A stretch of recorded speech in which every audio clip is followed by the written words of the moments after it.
എല്ലാവർക്കും ജാനകീസ് ട്രാവൽ വ്ലോഗിലേക്ക് സ്വാഗതം. അപ്പോൾ ഇത് നമ്മുടെ വയനാട് വീഡിയോയുടെ കണ്ടിന്യൂഷനാണ്. ഇന്ന് നമ്മൾ പോകുന്ന കുറുവ ദ്വീപിലേക്കാണ്. സോ അതിൻ്റെ ഒരുക്കങ്ങളൊക്കെയാണ് ഇവിടെ നടക്കുന്നത്. സോ എല്ലാവർക്കും ഒരിക്കൽ കൂടി സ്വാഗതം. നമ്മൾ ഇവിടെ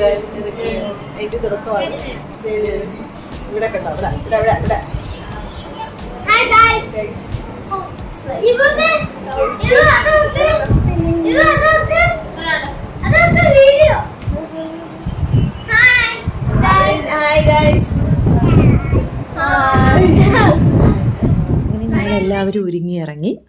ഇതിപ്പോൾ 2 കാറിലായിട്ടാണ് ഞങ്ങൾ പോകുന്നത്. കുറച്ച് പേര് ഈ വണ്ടിയിലും ബാക്കി കുറച്ച് പേര് അടുത്ത വണ്ടിയിലുമാണ്. സോ നിങ്ങൾക്ക് ഞങ്ങളോടൊപ്പം തന്നെ കുറുവ ദ്വീപിൽ പോയി നമുക്ക് അവിടുത്തെ കാഴ്ചകളൊക്കെ കാണാം. അതിനോടൊപ്പം തന്നെ എൻ്റെ വീഡിയോസ് എല്ലാം എല്ലാവരും കാണുന്നുണ്ടെന്നും ഇഷ്ടപ്പെടുന്നുണ്ടെന്നും ഒക്കെ ഒരുപാട് അഭിപ്രായങ്ങൾ എന്നെ കാണുമ്പോൾ പലരും പറയാറുണ്ട്. എനിക്കൊരു കാര്യം പറയാനുണ്ടെന്ന് വെച്ചാൽ നിങ്ങളുടെ അഭിപ്രായങ്ങളെല്ലാം എൻ്റെ വീഡിയോയുടെ താഴെ കമൻ്റായിട്ട് നിങ്ങൾ ഒന്ന് രേഖപ്പെടുത്തണം. സെക്കൻഡ് ഡേ യാത്ര പുറപ്പെടുകയാണ്. ഇപ്പോൾ നമ്മൾ വീട്ടിൽ നിന്ന് ഇറങ്ങി കഴിഞ്ഞു, എല്ലാവരും കയറി കഴിഞ്ഞു, ഒരു കാറിനകത്ത് കയറി കഴിഞ്ഞു, സെക്കൻഡ് കാറിൽ കയറിക്കൊണ്ടിരിക്കുകയാണ്. ഇത് നമ്മൾ കുറുവ ദ്വീപിലോട്ട് പോകുന്ന വഴിയാണ്, ഫോറസ്റ്റിലൂടെയാണ് നമ്മൾ പോകുന്നത്.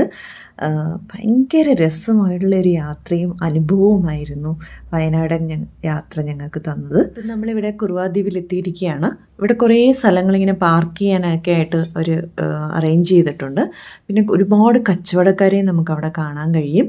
അതെല്ലാം കഴിഞ്ഞിട്ട് നമ്മൾ നേരെ ടിക്കറ്റ് കൗണ്ടറിലേക്കാണ് പോകുന്നത്. ഒരു ദിവസം ഞങ്ങൾ വന്ന് അന്ന് ഞങ്ങൾക്ക് ടിക്കറ്റ് കിട്ടി, പക്ഷെ മഴയായത് കാരണം തിരിച്ചു പോകേണ്ടി വന്നു. പിന്നെ പിറ്റേ ദിവസം കുറുവ ദ്വീപിലെത്തി. കുറുവ ദ്വീപ് കാണാനുള്ള തയ്യാറെടുപ്പാണ്. ടിക്കറ്റ് കൗണ്ടറാണ്. 575 പേർക്ക് മാത്രമാണ് ടിക്കറ്റ് കിട്ടുന്നത്. രാവിലെ 9 മണി മുതൽ 3:30 വരെയാണ് ഇവിടുത്തെ സമയം. ഒരാൾക്ക് 110 രൂപയാണ് ഈടാക്കുന്നത്. ഒട്ടുമില്ലാത്ത ഇന്ത്യയിലെ തന്നെ ഏറ്റവും വലിയ ദ്വീപാണ് കുറുവ ദ്വീപ്. ഏകദേശം 950 ഏക്കറിൽ സ്ഥിതി ചെയ്യുന്ന 7 ദ്വീപുകളുള്ള ഒരു ദ്വീപ സമൂഹമാണിത്. അതിൽ 3 ദ്വീപുകളിലേക്ക് മാത്രമാണ് പ്രവേശനം അനുവദിക്കുന്നത്. മൊത്തം 1150 പേർക്കാണ് ഇതിലൂടെ കയറ്റിവിടുന്നത്. അത് 575 പേരെ ഈ എൻട്രൻസിലൂടെയും ഇനി ഫോറസ്റ്റിൻ്റെ ഒരു എൻട്രിലൂടെ 575 പേരെയുമാണ് കടത്തിവിടുന്നത്. ഏറ്റവും വലിയ ആകർഷണങ്ങളിൽ ഒന്നാണ് മുളച്ചങ്ങാടങ്ങൾ. ഇതൊരു പ്രകൃതി സൗഹൃദ ജലവാഹനമാണ്. കബനി നദിക്ക് കുറുകെയുള്ള കയറിലാണ് ഈ ചങ്ങാടത്തിൻ്റെ നിയന്ത്രണം ഉള്ളത്. വളരെ മനോഹരമായിട്ടുള്ള ഒരു യാത്ര കൂടിയാണ് കബനി നദിയിലൂടെ ഈ മുളച്ചങ്ങാടത്തിലൂടെയുള്ള ഒരു യാത്ര നമ്മൾക്ക് പകർന്നു നൽകുന്നത്. 2 രീതിയിലാണ് നമുക്കിവിടെ ടിക്കറ്റ് കിട്ടുന്നത്. ഒന്ന്, നമുക്ക് ജസ്റ്റ് മുളച്ചങ്ങാടങ്ങളിലൂടെ കബനി നദിയെ ചുറ്റി ജസ്റ്റ് ഒരു റൗണ്ട് കറങ്ങി വരാം. ഇനി മറ്റൊരു പ്രവേശനം നമുക്ക് ദ്വീപ സമൂഹത്തിലേക്കാണ്. അതിൻ്റെ ടിക്കറ്റ് പെട്ടെന്ന് തീർന്നു പോകും. നമ്മൾ അതുകൊണ്ട് നേരത്തെ പോയി അവിടത്തേക്ക് ടിക്കറ്റ് എടുക്കേണ്ടതാണ്. ലൈഫ് ജാക്കറ്റും മറ്റും അവർ പ്രൊവൈഡ് ചെയ്യും. അതെല്ലാം ധരിച്ച് വേണം നമ്മൾ മുളച്ചങ്ങാടങ്ങളിൽ കയറേണ്ടത്. പ്ലാസ്റ്റിക്കോ മറ്റു സാധനങ്ങളോ ഒന്നും തന്നെ അവർ കൊണ്ടുപോകാൻ അനുവദിക്കുന്നതല്ല. ഇതാണ് ഈ മുളച്ചങ്ങാടം എന്ന് പറയുന്നത്. ഇങ്ങനെ കയറുകൊണ്ട് മുളകളെ കൂട്ടിക്കെട്ടിയിട്ടുള്ള ഒരു ചങ്ങാടമാണത്. പിന്നെ കുറേ സമയം നമ്മളവിടെ കാത്തു നിൽക്കേണ്ടി വരും. ആ സമയം ഞങ്ങൾ സ്പെൻഡ് ചെയ്തത് ഇങ്ങനെയുള്ള ഈ മരങ്ങളെയൊക്കെ ചുറ്റി അതിൻ്റെ സൗന്ദര്യങ്ങളൊക്കെ ആസ്വദിച്ചിട്ടുള്ള ഒരു കാത്തിരിപ്പുണ്ടായിരുന്നു.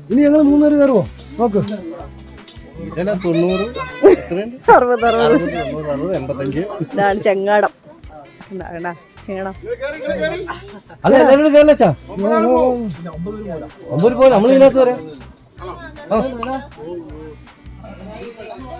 പോട്ടെ ഇവര് പോട്ടെ.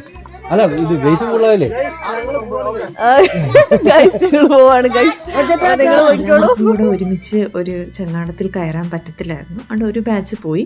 അത് കഴിഞ്ഞിട്ട് 2ാമത്തെ ബാച്ചിലാണ് ഞങ്ങൾ ചങ്ങാടത്തിൽ കയറി പോകുന്നത്. അവരെല്ലാം ഇങ്ങോട്ട് ഒഴുകുന്ന 4 നദികളിലൊന്നാണ് കബനി നദി. മുളുകൾ കൂട്ടിക്കെട്ടി ഉണ്ടാക്കുന്ന ചങ്ങാടങ്ങളിൽ കബനി നദിയിലൂടെയുള്ള ഒരു യാത്ര ഇവിടുത്തെ ആകർഷണങ്ങളിൽ ഒന്നാണ്. നിങ്ങൾ നോക്കിക്കോളൂ, ഞങ്ങൾ ചങ്ങാടത്തിൽ കയറി. ഇതാ ഒരു ചങ്ങാടം പോയി കഴിഞ്ഞു, അടുത്ത ചങ്ങാടം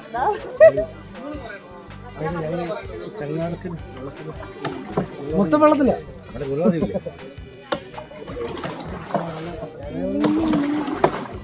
നമ്മൾ ഉദ്ദേശിക്കുന്ന കണക്കല്ല. ഞങ്ങൾ സ്റ്റാർട്ട് ചെയ്തു ഞങ്ങളുടെ. ഇതാണ് കബനി നദി. ശാന്തസുന്ദരമായി ഒഴുകുന്ന കബനി നദി. സമൃദ്ധമായ കാടിനെ തൊട്ടുരുമി ഒഴുകുന്ന കബനി നദിയിലൂടെയുള്ള യാത്ര വല്ലാത്തൊരു അനുഭവമാണ് സമ്മാനിക്കുന്നത്. അത് പറഞ്ഞറിയിക്കാൻ പറ്റത്തില്ല. നിങ്ങൾ വന്ന് ഒരു തവണയൊന്ന് യാത്ര ചെയ്ത് വേണം ആ ഒരു അനുഭവം നമുക്ക് കിട്ടാനായി. 2019 മാർച്ചിലെ ഹൈക്കോടതി വിധി പ്രകാരം കേന്ദ്രീകൃത എക്കോ ടൂറിസം മേഖലകളിലേക്ക് വിനോദസഞ്ചാരികളുടെ എണ്ണത്തിൽ നിയന്ത്രണം ഏർപ്പെടുത്തിയിട്ടുണ്ട്. അതാണ് ഇവിടെയും ബാധകമായിട്ടുള്ളതും. ഇവിടെ കയറുന്നതിനും ആളിൻ്റെ എണ്ണത്തിൽ ലിമിറ്റേഷൻ കാരണം.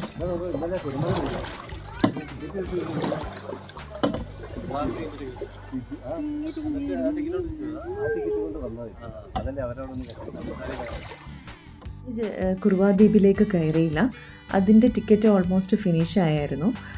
അതിന് അങ്ങോട്ട് പോകുന്നവരെയാണ് നിങ്ങൾ മുന്നോട്ട് നേരെ നോക്കുമ്പോൾ കാണുന്നത്. അവരെ വേറെ റൂട്ടിലൂടെയാണ് കൊണ്ടുപോകുന്നത്. ഇതിലൂടെയുള്ള യാത്രകളിൽ മുതലകളെ കാണാറുണ്ടെന്നാണ് അത് ചങ്ങാടം തുഴയുന്ന ചേട്ടൻ പറഞ്ഞിരുന്നത്. അതിൻ്റെ ഫോട്ടോസൊക്കെ ഞങ്ങളെ കാണിച്ചിരുന്നു.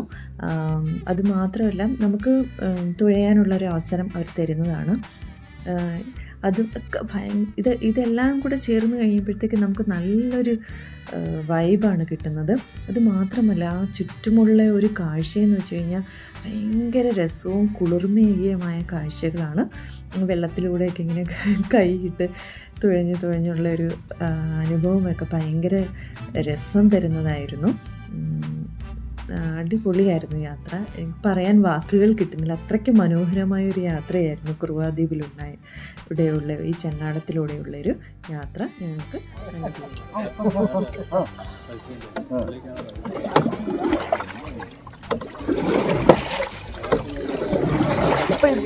എങ്ങനെയുണ്ട് നമ്മുടെ യാത്ര? അല്ല, നമ്മുടെ തൊഴിൽ ആളിനെ കാണിച്ചു തന്നില്ലേ?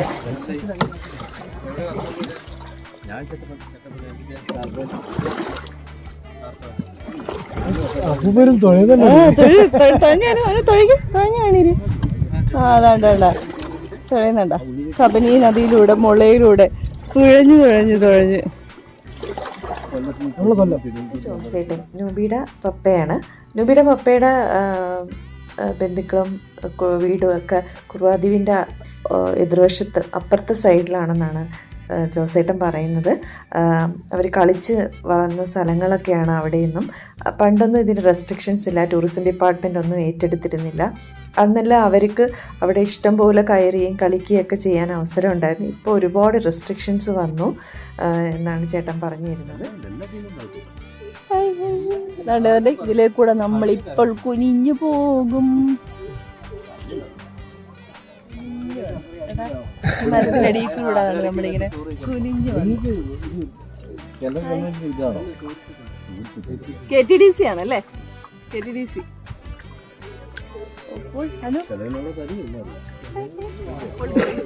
ഇതാണ് നമ്മുടെ യാത്ര. നമ്മളിപ്പോ ഇതിന്റെ അടിയിലൂടെ ഇങ്ങനെ തുഴഞ്ഞു.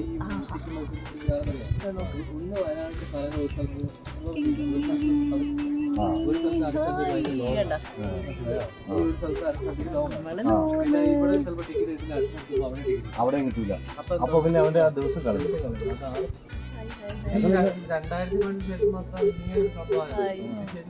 എല്ലാവർക്കും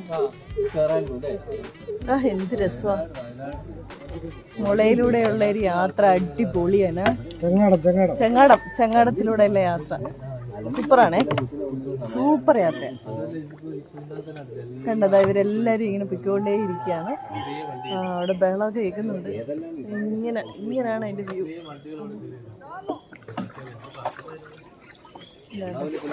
എല്ലാരും കാണുന്നുണ്ടല്ലോ ഇവിടെ.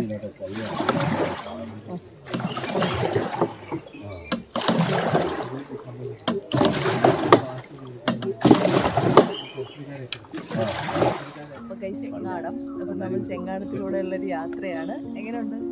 അടിപൊളിയല്ലേ? നമ്മളെ കബനി നദി അടിപൊളിയാണ് കേട്ടോ. എല്ലാവരും ഇവിടെ വരണം. ഇവിടെ വന്ന് കാത്തു നിന്ന് എടുക്കണം. ഇന്നലെ ഞങ്ങൾ വന്ന് മഴ പെയ്ത് തിരിച്ചു പോയി. പക്ഷേ ആ ടിക്കറ്റ് തന്നെ ഞങ്ങൾക്ക് ഇന്ന് വീണ്ടും അവർ കാര്യം ഇത് റീഫണ്ടബിൾ അല്ല. അതുകൊണ്ട് അവർ ഇന്നത്തേക്ക് ഞങ്ങൾക്ക് സെറ്റ് ചെയ്ത് തന്നു.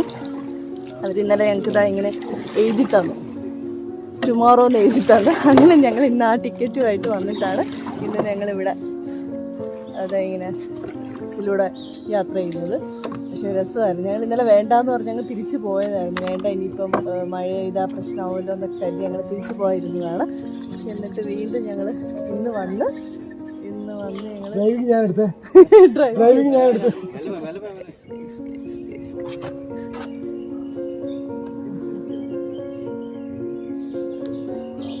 ഞങ്ങൾ കണ്ട ചെങ്ങാടങ്ങൾ പോയണ്ട എത്ര ഇപ്പോൾ ഒരു 3 ചെങ്ങാടമാണ് നമുക്ക് മുമ്പിൽ പോയിക്കൊണ്ടിരിക്കുന്നത്.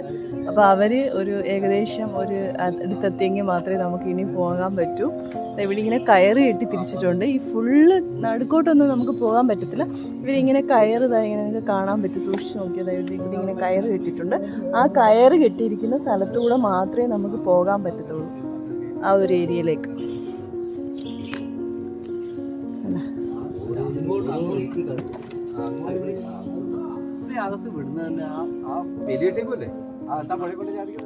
മുളച്ചങ്ങാടത്തിലൂടെയുള്ള ഒരു യാത്ര അവസാന സ്റ്റേജിലേക്ക് എത്തിക്കഴിഞ്ഞു. കുറച്ച് സമയം കൂടെ കഴിഞ്ഞു കഴിഞ്ഞാൽ നമ്മളിത് ഇറങ്ങും.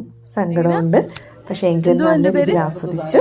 സോ എല്ലാവരും കൊറോണക്ക് ഈ കുറച്ചല്ലേ ആയുള്ളൂ. കൊറോണക്ക് വന്നിട്ട് 2 മാസമല്ലേ ചേട്ടൻ പറയാ ഇത് കൊറോണക്ക അത് പറയാ തിന്നണ്ട കേട്ടോ. വേണ്ട വേണ്ട ഇതൊന്നും നല്ല കേട്ടാ. അമ്മേനെ തിന്നുന്നുണ്ടോ? തണുപ്പിക്കുക എടുക്കത്തില്ലേ?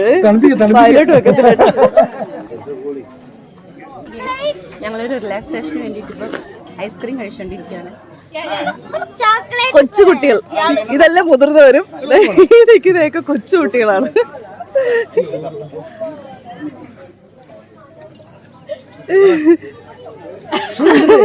ഒരു കൊച്ചിന്റെ പേര് പറഞ്ഞിട്ട് അച്ഛനും അമ്മയുടെ ഒക്കെ തകർക്കാണ് ഐസ്ക്രീം. ആ കൊച്ചിന് കൊടുക്കുകയും ചെയ്ത്.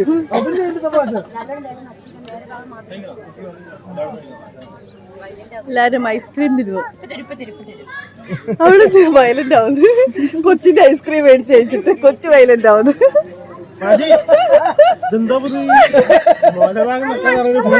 അമ്മ കൊടമ്മ ഐസ്ക്രീം. ഞങ്ങള് ചെങ്ങാടത്തിൽ പോകുന്നതാണോ? എന്താണോ ഉദ്ദേശം? എവിടെ പോന്നു? Who is the owner?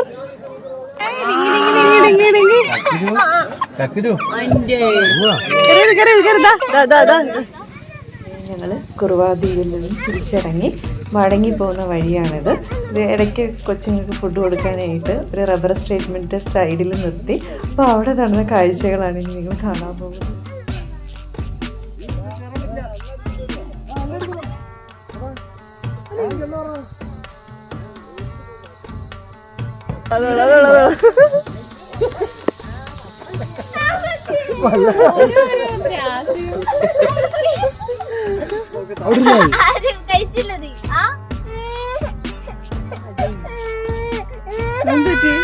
Janu പോയിരുന്നേ.